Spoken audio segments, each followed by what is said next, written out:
Lugar imposible, de Fernando González. El mundo se llenó de agujeros. Aparecieron como pequeñas grietas en el piso, como cuando las baldosas partidas pierden un pedazo, como cuando se les rompe una esquina y dejan ver lo que hay detrás.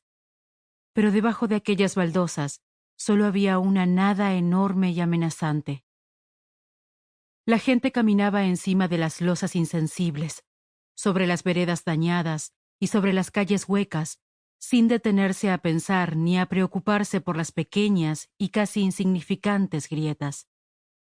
Si se hubieran asomado a ellas, si por un momento hubiesen detenido su marcha urgente para mirar a través de los agujeros, no habrían visto nada, solo un inmenso vacío que se tragaba la luz, y con ella todas las posibles miradas. O tal vez no estuvieran vacíos, y algo perverso se ocultaba en ellos. Tiempo después, los agujeros se convirtieron en pozos, en huecos sin fondo, a los que caían las baldosas enteras apenas alguien las pisaba. Pero a pesar de eso, la gente seguía con su paso ansioso, esquivándolos, sorteándolos como a los obstáculos en una carrera extraña. Recién comenzaron a preocuparse cuando empezaron a agrandarse rápida y violentamente, tragándose autos y peatones, como si debajo de la superficie de la tierra corriera una corriente furiosa, un río empeñado en llevarse todo lo que cayera en él hacia un mar también subterráneo, un mar distante.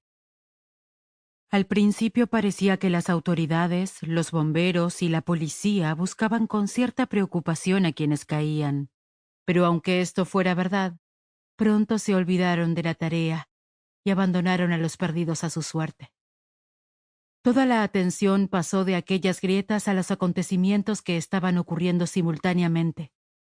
Acontecimientos mucho más terribles incluso, a pesar de que cueste creerlo, que la aparición de esas monstruosidades que se tragaban a la gente.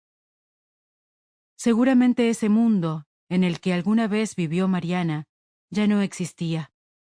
Debe haber sido devorado por aquel espacio negro que nació de sus propias entrañas y creció sin que nada pudiera detenerlo, hasta consumir cada molécula del planeta.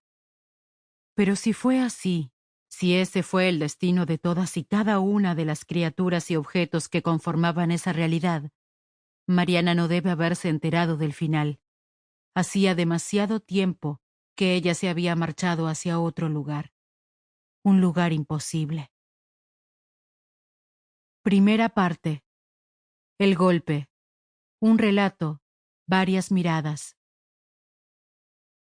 Mariana vivía junto a su madre en un barrio humilde, en una casa con 2 dormitorios, un jardín en el frente y un patio pequeño en el que crecían jazmines y santarritas. Una casa que le parecía mucho más grande desde el día en que su padre se marchó. Sus padres se habían divorciado hacía poco más de 4 años, y él se había mudado a un apartamento con un solo dormitorio, pequeño y funcional, como le decía a Mariana cada vez que iba a visitarlo, aunque ella pensaba que era un lugar oscuro y con mala ventilación, que siempre olía a humo de cigarrillo. Muchas cosas habían sucedido en esos 4 años. Estaba la separación de sus padres, que fue dolorosa, pero le había resultado un gran alivio. Por supuesto que Mariana preferiría que estuvieran juntos, como cuando ella era pequeña y el mundo parecía más fácil de comprender de lo que es en realidad. Pero en los últimos años, las discusiones entre ellos eran cada vez más frecuentes, a tal punto que la convivencia bajo el mismo techo se había vuelto insostenible. Por eso, aunque sintió mucha pena y lloró desconsoladamente cuando él se marchó, se convenció de que aquello era lo mejor para todos. La vida es más compleja de lo que parece, le había dicho alguna vez su padre, citando una vieja canción que le gustaba. Él solía hacer ese tipo de tonterías. Cuando era incapaz de encontrar las palabras indicadas, repetía letras de canciones o versos de poemas, convencido de que eso lo hacía parecer más sabio. La vida es compleja, insistió, y las relaciones de pareja en particular, mucho más complejas. Sample complete. Ready to continue?